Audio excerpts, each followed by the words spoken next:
Welcome students to the fourth lecture on the MOOC series of statistical inference. If you remember, in the last class I was talking about estimating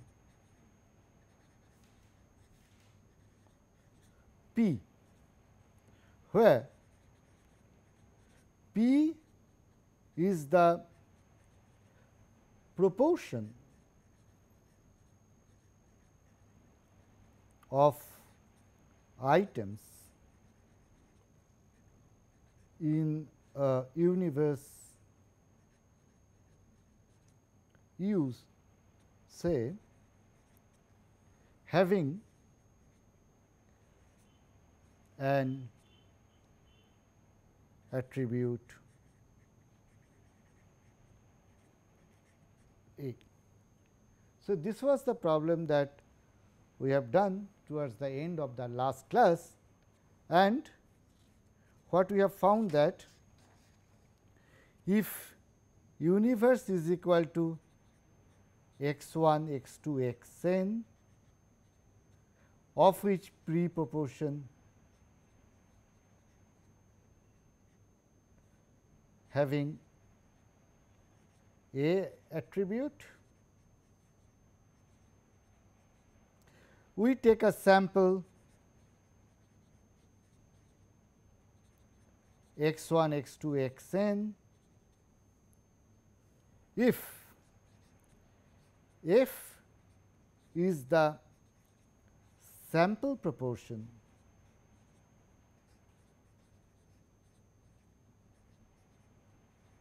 of items with attribute A,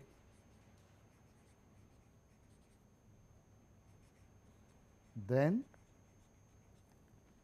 expected value of f is equal to P. This we have found out in the last class. Today, I start with that with a slightly more complicated problem.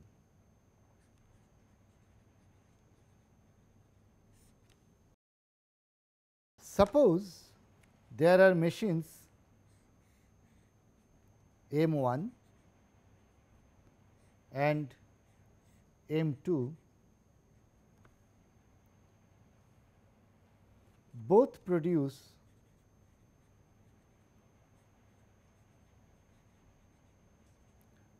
items with proportion of defectives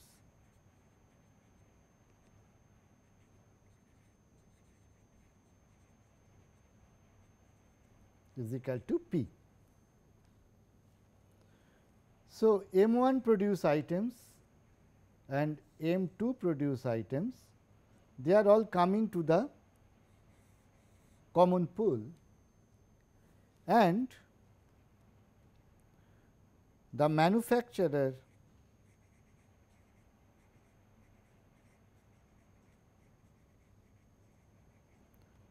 makes packets of 100 items.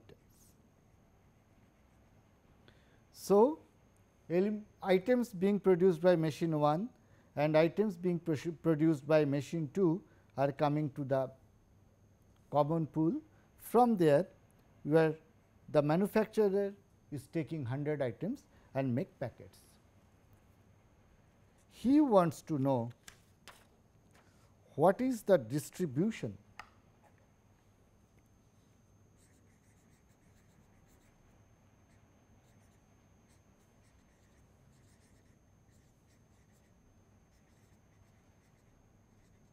of defective items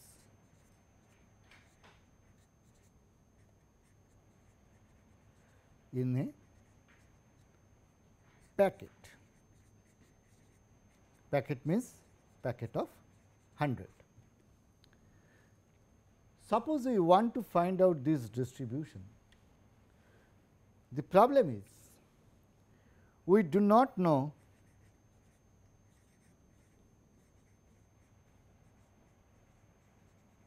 how many items are there from machine 1 and how many from machine 2. Only thing that we know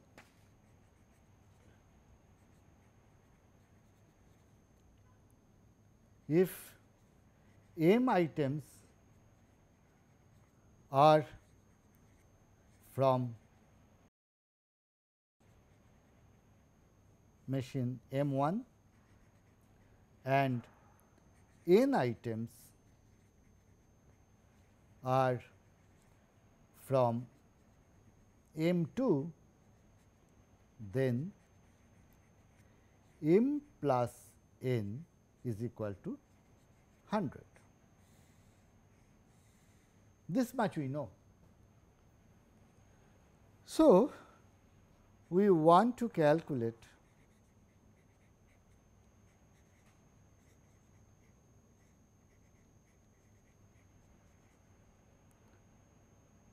probability number of defectives in a packet is equal to k. Let us note that the total number of defectives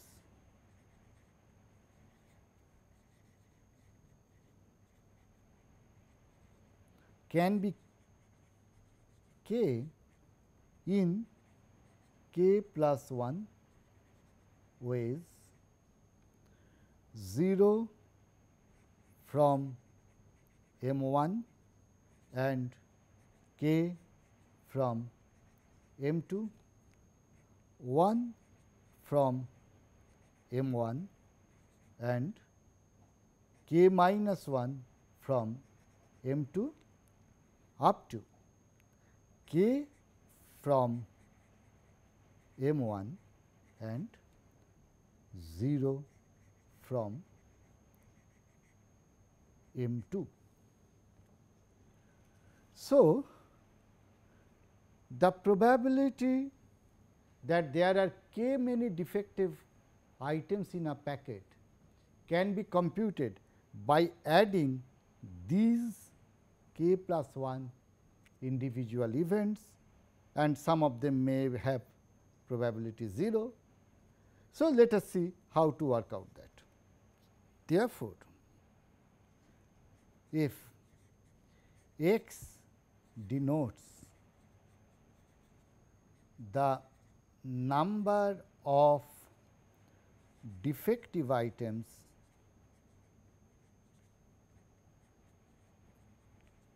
in a packet, then probability x is equal to k is number of ways of choosing 0 defectives from machine 1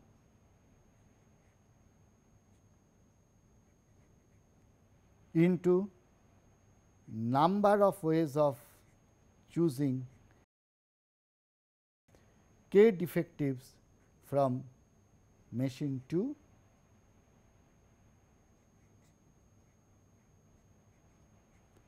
plus number of ways of choosing 1 defective out of M from machine 1 multiplied by number of ways of choosing k minus 1 defectives from machine 2 up to M C k p to the power k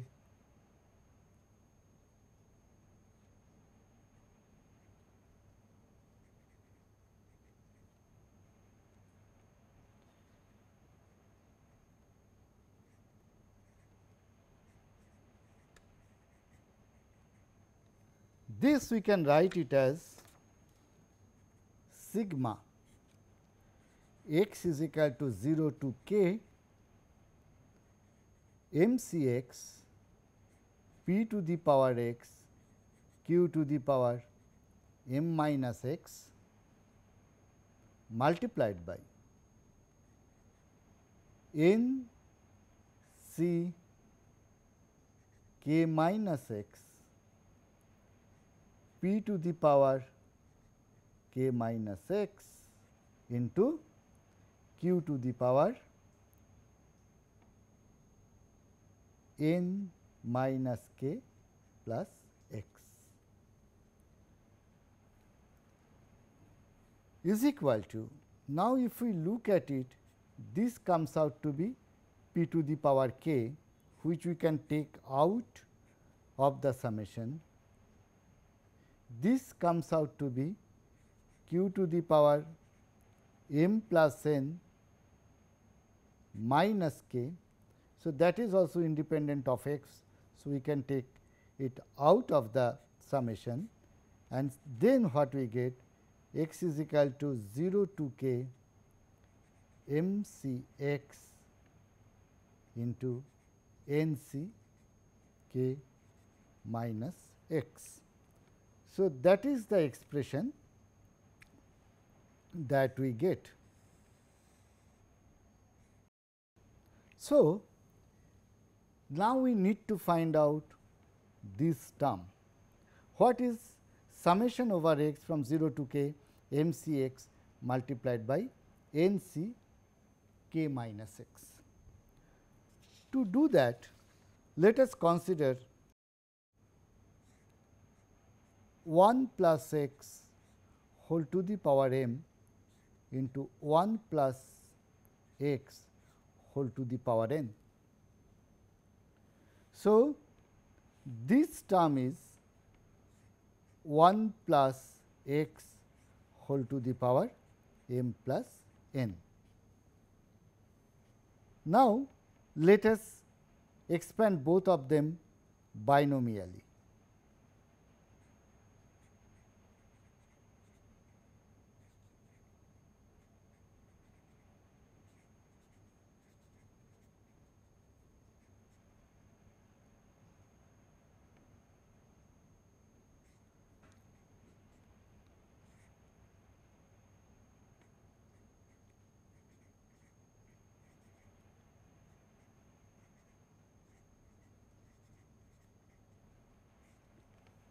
Therefore, if we consider the power of x to the power 0 here, which is m c 0, and multiply it with the power of x to the power k here, that is n c k, plus m c 1 into power of x to the power k minus 1 here, which is n c k minus 1, and like that power of the coefficient of x to the power k multiplied by the coefficient of x to the power 0 here. So, that is what we are getting as m c k multiplied by n c 0. So, this is precisely the summation that we are talking about. If you look at it, it is m c 0 into n c k plus m c 1 into n c k minus 1 up to m c k into n c 0. So, this is the summation that we get, and what it is. So, this is coef of x to the power k in 1 plus x whole to the power m plus n. Therefore, m plus n c k is equal to m c 0 into n c k plus m c 1 into n c k minus 1 plus up to m c k into NC 0. Therefore, the final probability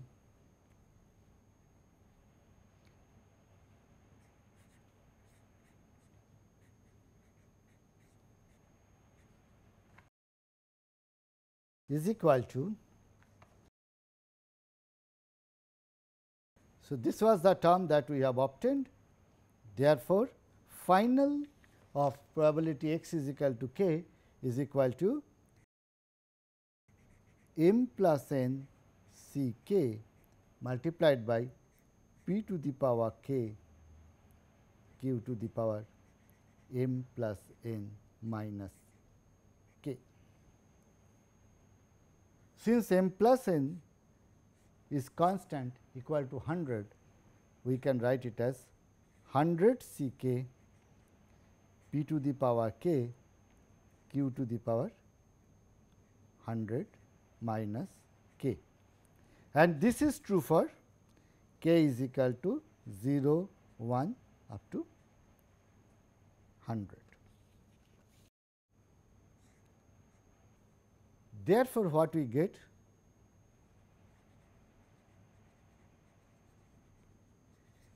The number of defectives in each packet of 100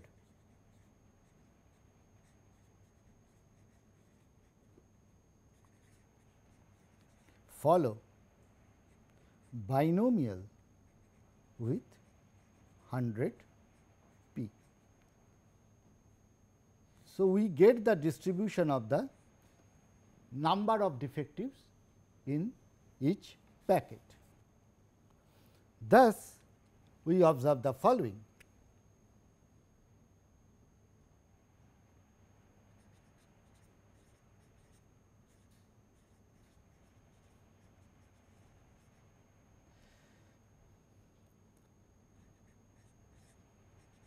We may need to infer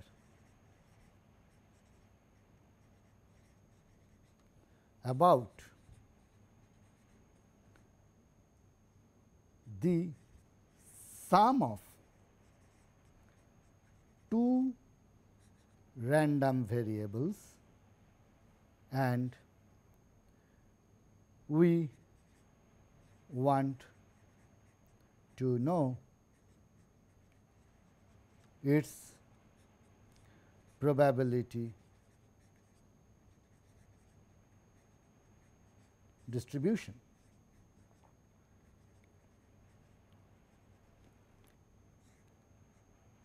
In particular,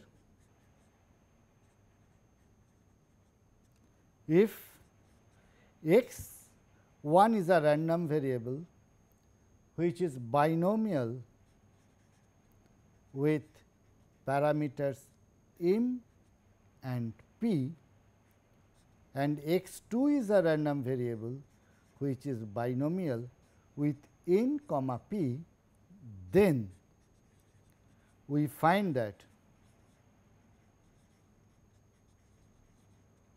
x 1 plus x 2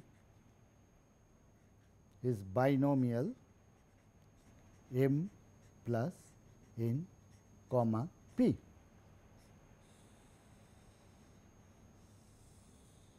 When x 1 and x 2 are independent.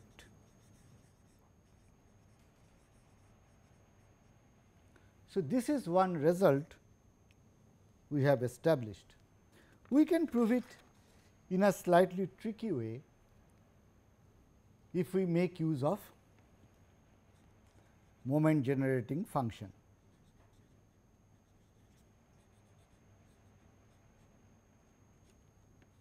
We know that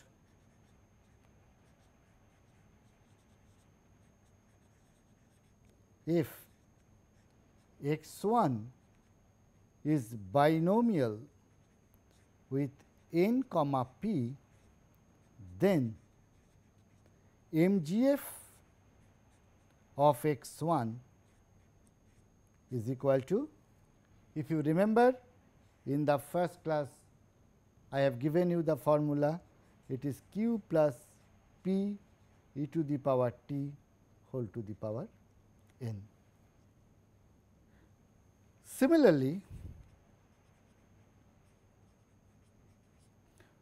if x 2 follows binomial with m comma p, then mgf of x 2 at t is equal to q plus p e to the power t whole to the power m.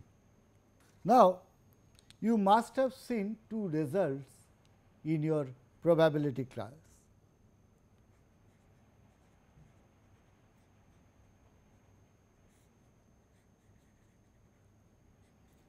So, you must have seen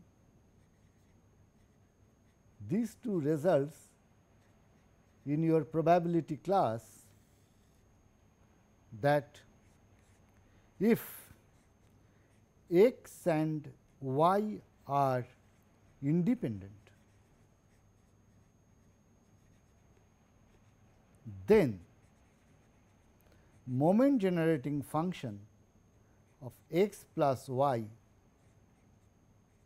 t is equal to the product of their individual moment generating functions.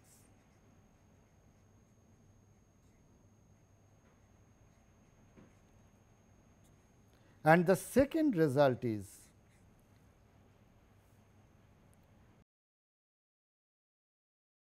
that moment generating function, if exists, then it is unique. There are distributions for which moment generating function may not exist, but if it exists, then it is unique. What does it mean? It means that if mgf of x t is equal to mgf of y t for all t, then x and y have same distribution.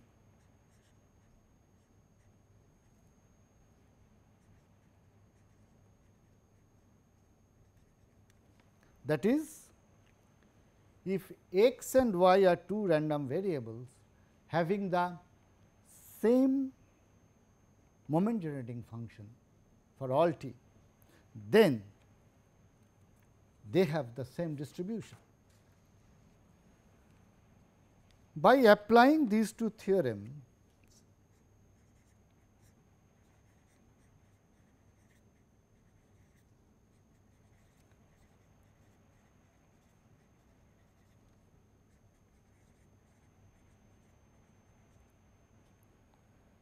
we can see that moment generating function of x 1 plus x 2 at t is equal to moment generating function of x 1 at t into mgf of x 2 at t, and when they are binomial, then we can write it as q plus p e to the power t whole to the power m multiplied by q plus p e to the power t whole to the power n is equal to q plus p e to the power t whole to the power m plus n, with respect to the problem that I was dealing with. And this is precisely the moment generating function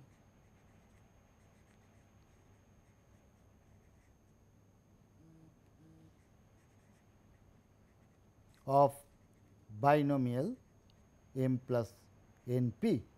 So, from here also we can prove that if x 1, which is a binomial random variable telling you the number of defectives in a sample M from machine M 1, and x 2 is the number of defectives in a sample size n from machine M 2, then x 1 plus x 2 will have a distribution which is binomial m plus n p.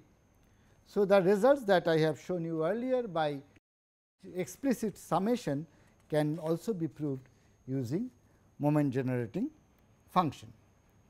Subsequently, in many examples I may use these results directly. Now, let us examine the example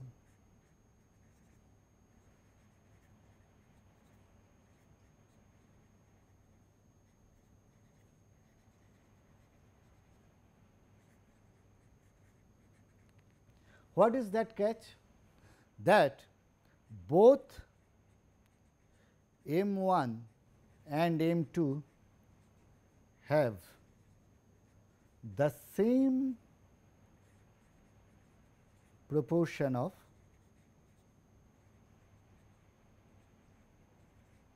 defectives.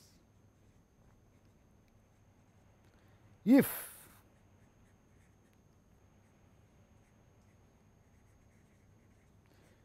M 1 has P 1 proportion of defectives,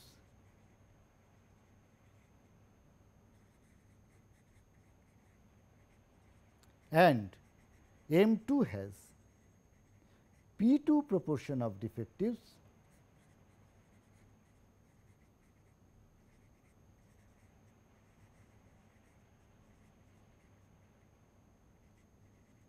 then we cannot get such a closed form.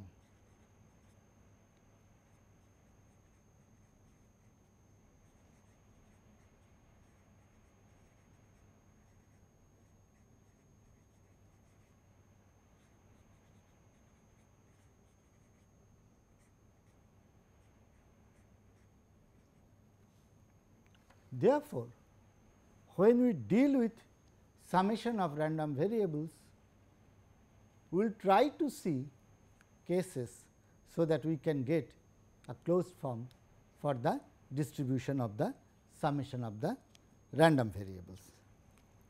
Another point is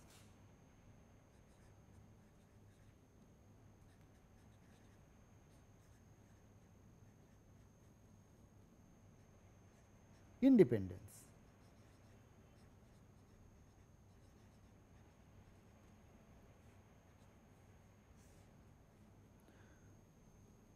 When we are collecting samples from two different machines, as we have done in the previous example, we know that they are going to be independent anyway. But suppose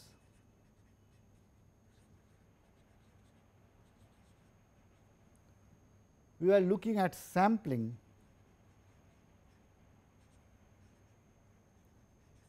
from a population.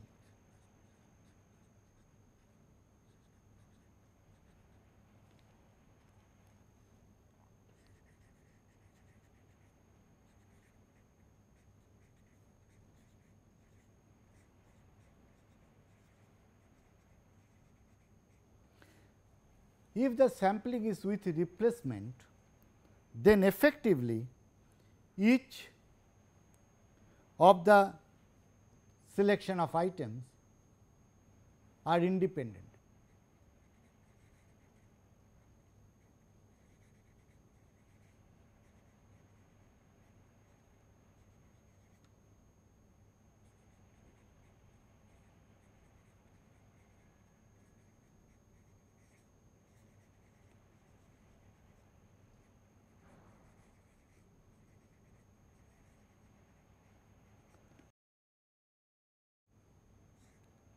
But if it is without replacement,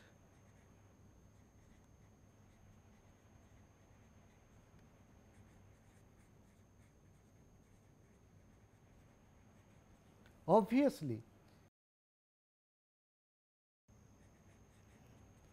the selection made up to ith unit chosen will govern the probability of selection at the I plus 1th stage. This is very clear, because it is without replacement. Therefore, the items that I have chosen till the ith stage, then when I am selecting the I plus 1th element, obviously it will depend upon the items that I have selected so far. Therefore, they are not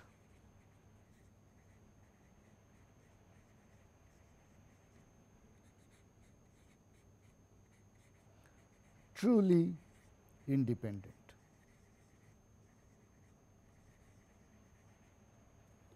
But consider that the universe is very large.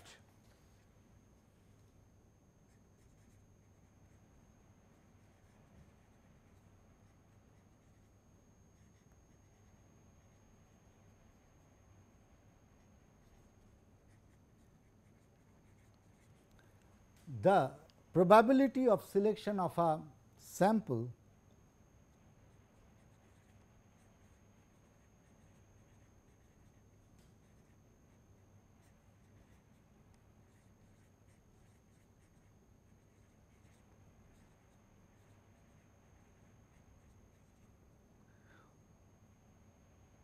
whether with replacement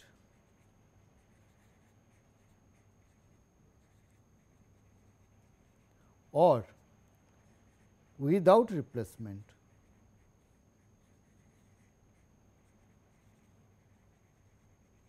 are very close. So, for your benefit, I have calculated some of these probabilities.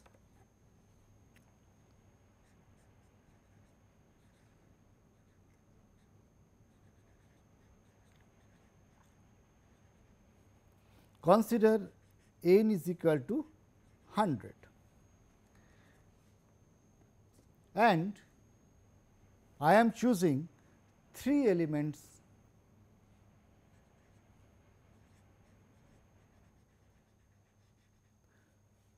from the population.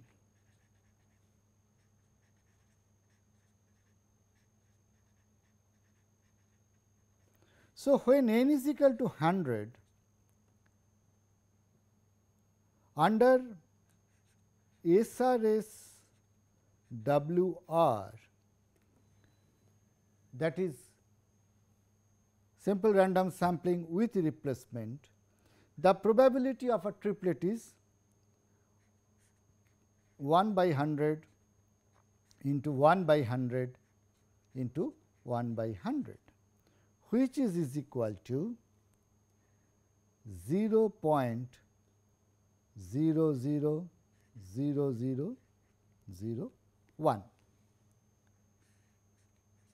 Under SRS WOR, this is going to be 1 by 100 into 1 by 99 into 1 by 98.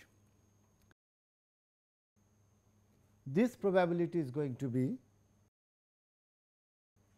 0.00000103. So, if we look at their difference, we find that the difference is coming in the 7th and 8th places of decimals. Similarly, for n is equal to 50, we get SRS WR 0.000008. SRS WOR, it is going to be 0.000008.5. So, again the difference is coming at the 7th decimal place.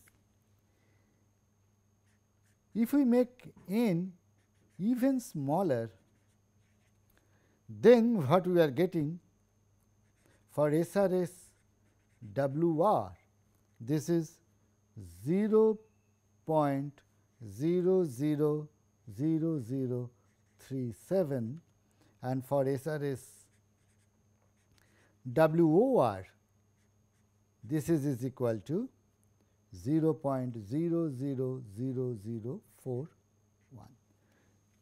So, even when the size of the population is as small as 30, we find that the probabilities are very, very close.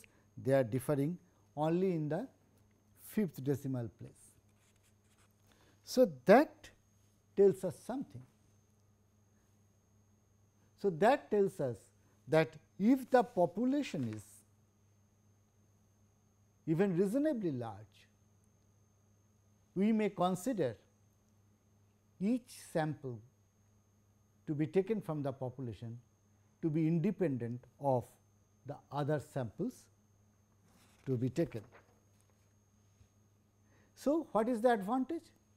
The advantage is that we can use the independence of probability by multiplying the individual probabilities to obtain the probability of selection of a particular sample of size n.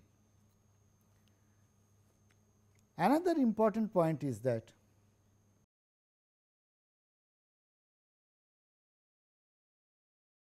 given a random variable x, we may like to obtain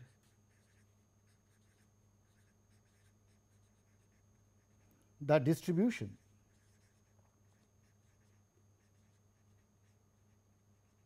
of a function of x. For example, x is a random variable with mean 0. Therefore, what is the variance of x? Is equal to expected value of x square. So, given the distribution of x, we are trying to find out the expectation of a function, namely square of the random variable. For discrete case, this may be simple.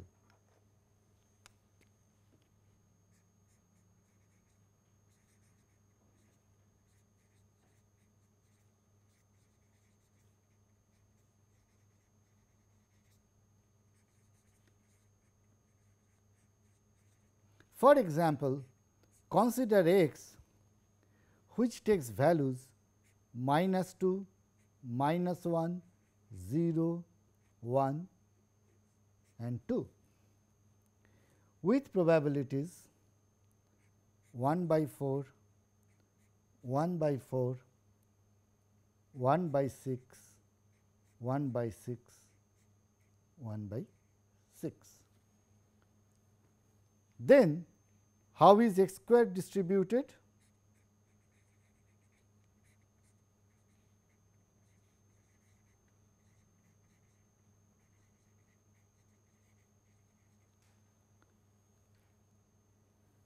X square can take values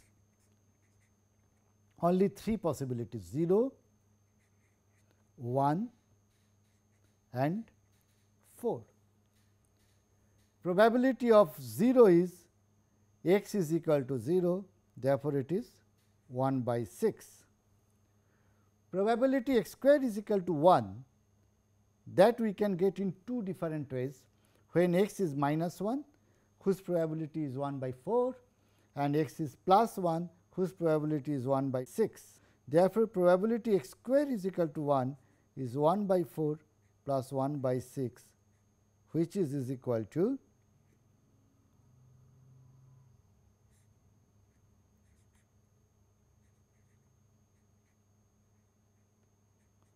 5 by 12. Similarly, probability x square is equal to 4 will coming out to be 5 by 12. Therefore, from the distribution of x, we can get the distribution of x square to be 1 by 6, 5 by 12 for 1 and 5 by 12 for 4. But now suppose I ask you, given this distribution of x square, can you find the distribution of x?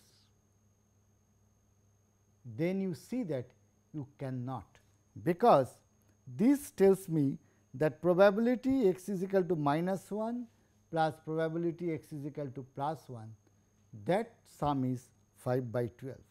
But there is no way I know the decomposition of this into the two values, which are the respective probabilities of x is equal to minus 1 and x is equal to plus 1. The question is, why we cannot do it in this case, but we can do in some other case. Say for example, x takes values minus 4, minus 3, 0, 1, 2, and suppose their probabilities are 1 by 4, 1 by 4, 1 by 6, 1 by 6, 1 by 6, then x square can take values 0, 1, 4, 9 and 16 with probabilities 1 by 6, 1 by 6, 1 by 6, 1 by 4 and 1 by 4. In this case, I can get the probabilities of different values of x. This we can do because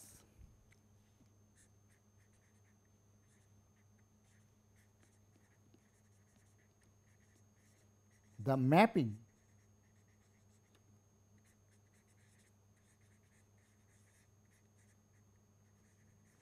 from x to the function y, where y is a function of x,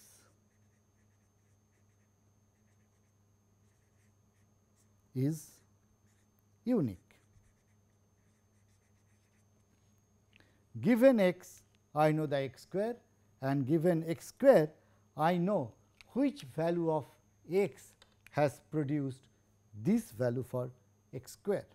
Thus, when the mapping is unique, it helps us to compute the PDF of a function h x of the random variable x from the distribution of the original random variable, namely x.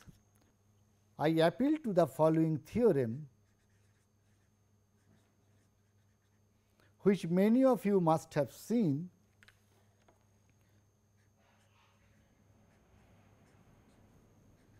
Let x be a continuous random variable with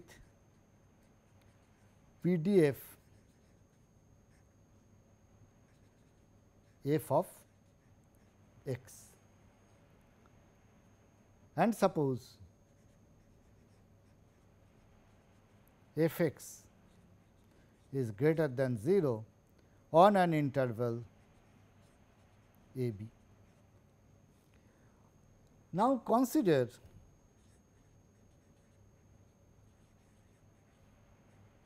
y is equal to h x, that is y is a function of x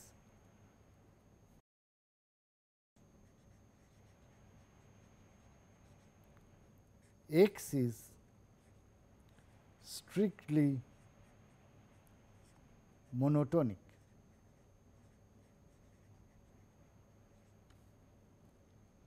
So, from x we are mapping it into a random variable y which is strictly monotonic.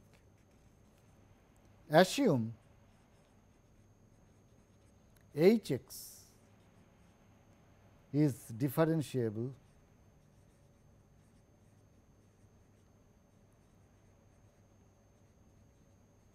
and hence continuous.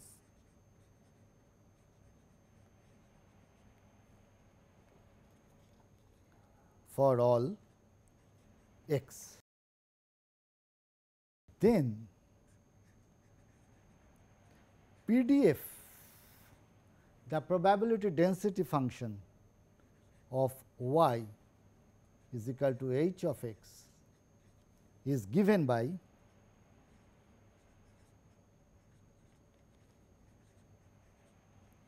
g of y is equal to f of x multiplied by dx dy, the mod value of that expressed in terms of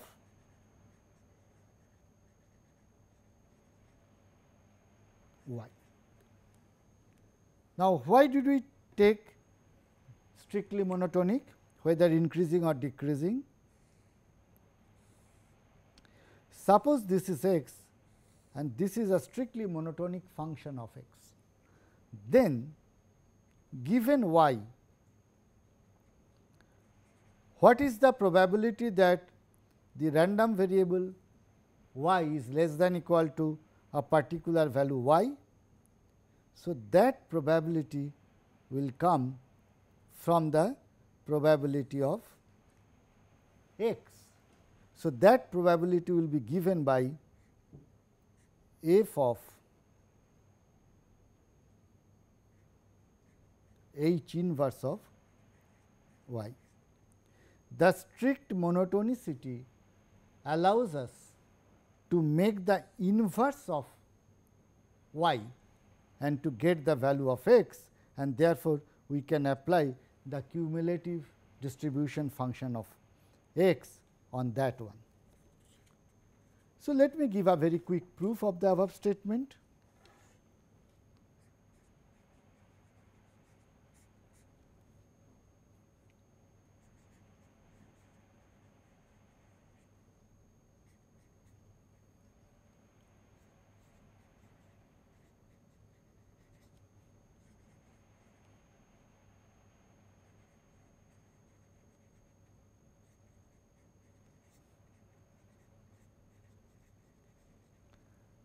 So, we have taken an increasing function. Therefore, g of y, which is probability y less than equal to y, is same as probability h of x less than equal to y, and since it is strictly monotonic, we can get the inverse of y uniquely, and therefore,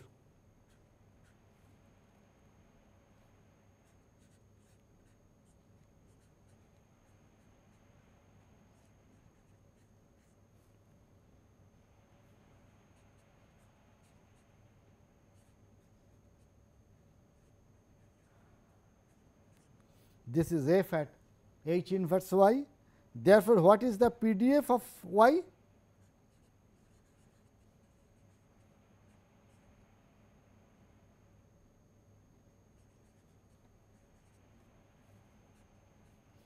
we get it by differentiating the cumulative distribution function.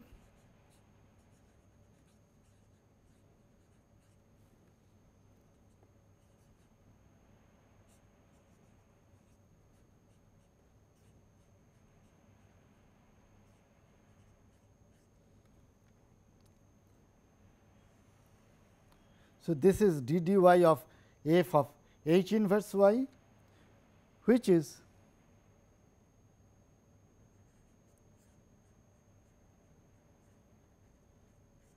multiplied by d h inverse y dy, where x is equal to h inverse y. Therefore, we get it that g of y is equal to f of x, h inverse y is equal to x into dx dy, and this we express using y. If g is monotonically decreasing,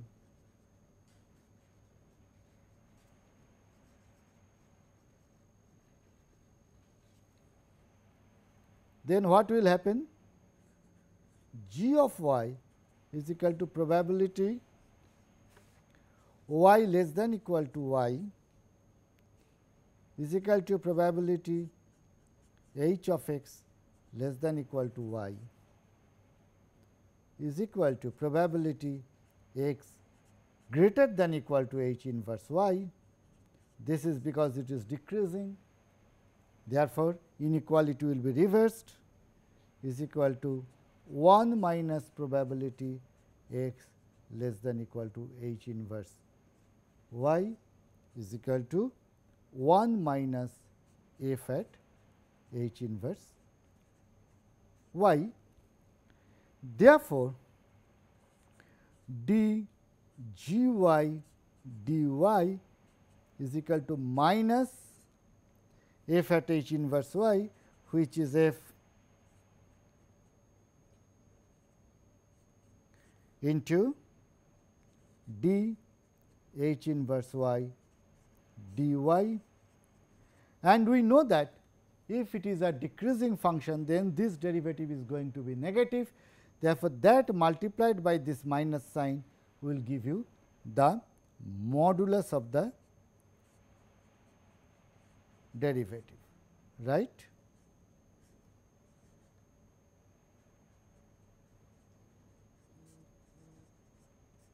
Or we can write it as f x into mod of dx dy.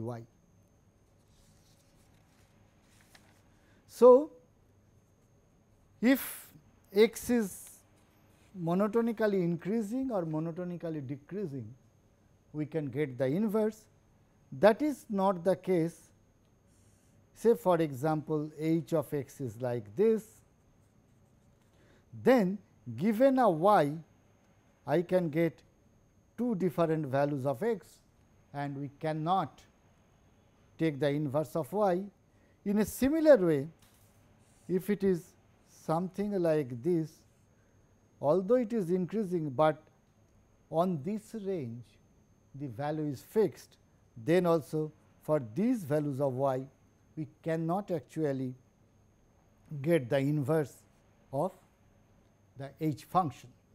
And therefore, in these cases we have to apply some tricks to partition it into non-overlapping segments, and from there we will have to calculate the PDF of the function of x. With that, I stop here. In the next class, I will use this theorem and I will show a case of this type to show how we can obtain the distribution of some functions, particularly of normal variable. Okay. So, with that I stop here. See you in the next class. Thank you.